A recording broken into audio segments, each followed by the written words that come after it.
There's not one cause of homelessness, Alex and Marla, and there's not one simple solution to homelessness, whether it's here at Venice or anywhere else. The priority right now is on housing, but you could have all the money in the world to build new shelters, to pay for motels, to provide temporary rooms, but if the residents refuse to move, what are you going to do?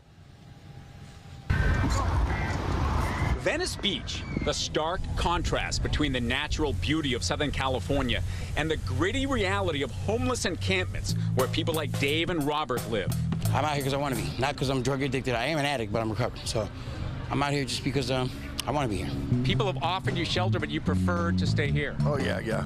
Can you tell me why? Yeah, just prisoner of war camps for the homeless, that's all. Yes, an ongoing battle between the homeless and their advocates. Homeless aren't a problem, they're people. We don't battle the homeless. We feed them, we nurture, we listen to them, we ask them what do they need. And residents who've seen their quality of life decline dramatically. Not just tents, but fires, crime, fear.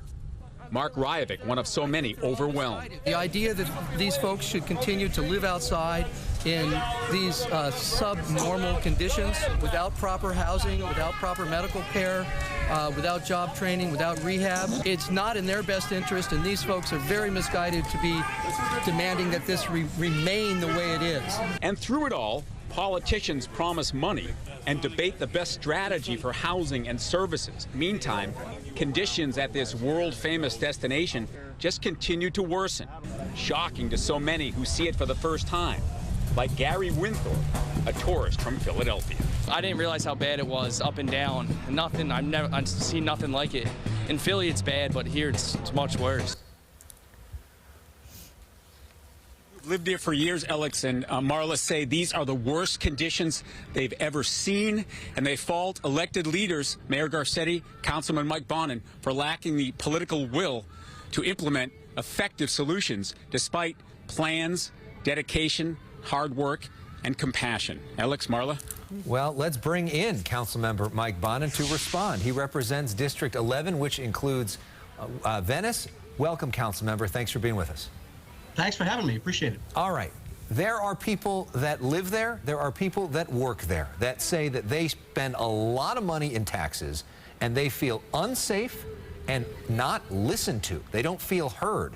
And they say that you and other folks in the city are more focused on protecting the homeless than protecting them. What do you say to those people? I say that's an absolutely false choice. The solution to address the concerns of people who are housed, who don't want encampments in their neighborhoods, the solution to save the lives of people who are living in squalor and unsanitary conditions on the streets is the same. It's housing, it's shelter, He said tighter. It's services. The current situation is absolutely unacceptable. And economic forecasts say that it actually could get worse. As a lagging result of the pandemic, more people could become homeless in Los Angeles over the next 2 years. We need to take aggressive action, and it's why I have repeatedly, relentlessly been fighting back lawsuits and procedural appeals by one of the guys Phil talked to that have repeatedly stood in the way of the solutions we've been trying to provide, whether it's long-term housing or short-term housing or services. I'm determined to get those things done, and we'll get them done a lot faster if we stop getting bogged down in litigation and opposition. But is it just housing? Because the people that Phil talked to said, we don't want to go into housing. We like being on the streets. We like the situation as it is. So what do you do to those people? Do you force them into housing? Do the laws need to be changed? Well, first of all, it's not just housing. Housing is a key component of any solution, right? If somebody is suffering from addiction and homelessness, they need a home as well as the addiction services, the same with mental health or any other issue. I think that a lot of folks that you talk to on the street who say they don't want something haven't seen what there can be to be offered. You talk to that gentleman there in the wheelchair who said that he was afraid of being in a POW camp for homeless people. Well, when people have gone and looked at some of the shared housing resources that we've shown, when people have looked at some of the hotel rooms that we are converting, people have said, you know what, actually, I am willing to take this. This isn't what I was expecting. What I know is that a year ago in Los Angeles, our Homeless Services Authority had 30,000 people on a list who were waiting for housing solutions who were living on the streets. What I know is that when we have done targeted housing operations to help people off the street, and word got out that we were doing it by a targeted zone, people came from other areas in Venice looking for housing. So the demand is certainly there, and I think we need to meet it. Let's bring Phil Schuman into the conversation. Phil, you were out there all day long. Go ahead. Hey, Phil. Well, Councilman, you've been working on West Side issues for 25 years, and I'm just wondering, when you walk the streets of Venice, and I've been out there with you, when you walk the boardwalk and you see the conditions here, what are you thinking? How do you feel? I'm horrified. It's absolutely unacceptable. I mean, it is not only unacceptable to people who are visiting or who are businesses or whatever. It is just unacceptable as just a pure humanitarian moral issue. It is a sin that is happening in the city of Los Angeles. And for a long time, but you say that it's wrong. Well, for a long time, we didn't have the resources. You say that it's wrong and unacceptable. But you've been in office since 2013, and you, more than anyone else, perhaps, have the power to force change. Oh, I wish I had a hell of a lot more power. If I could unilaterally approve projects and don't have things tied up in litigation and protests from, like Mr. Ryvak, who you spoke to, we'd have stuff that would have been in the pipeline a lot earlier.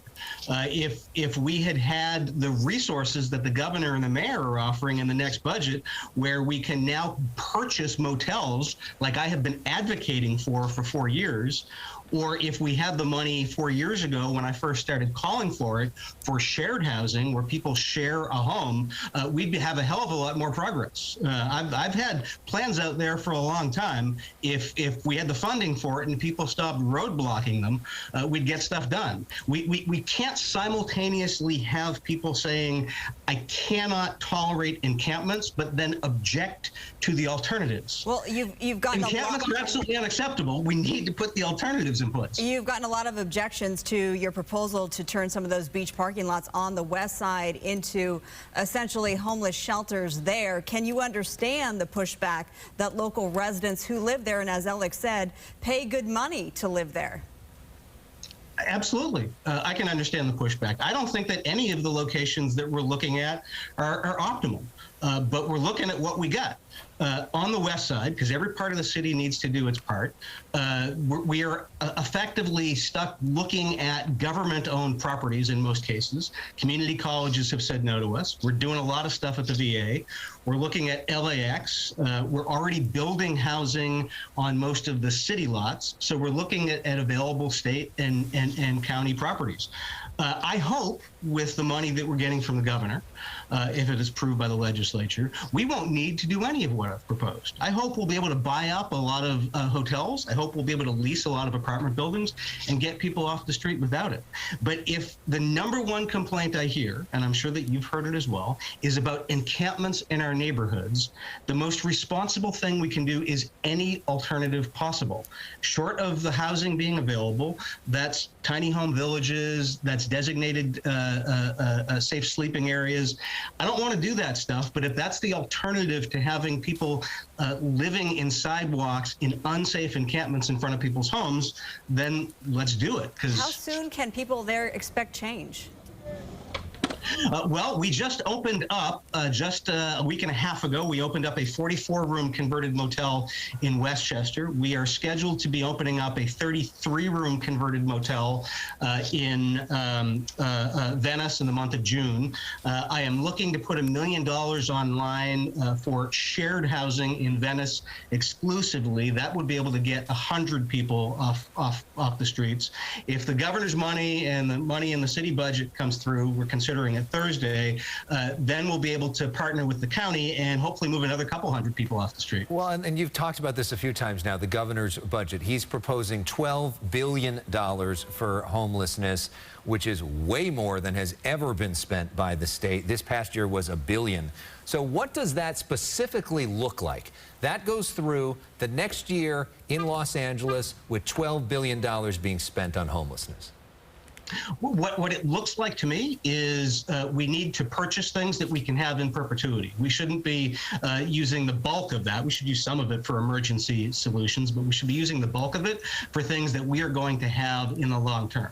Last December, the city bought 18 motels, 2 of them in my district. This will give us the opportunity to buy a lot more of them.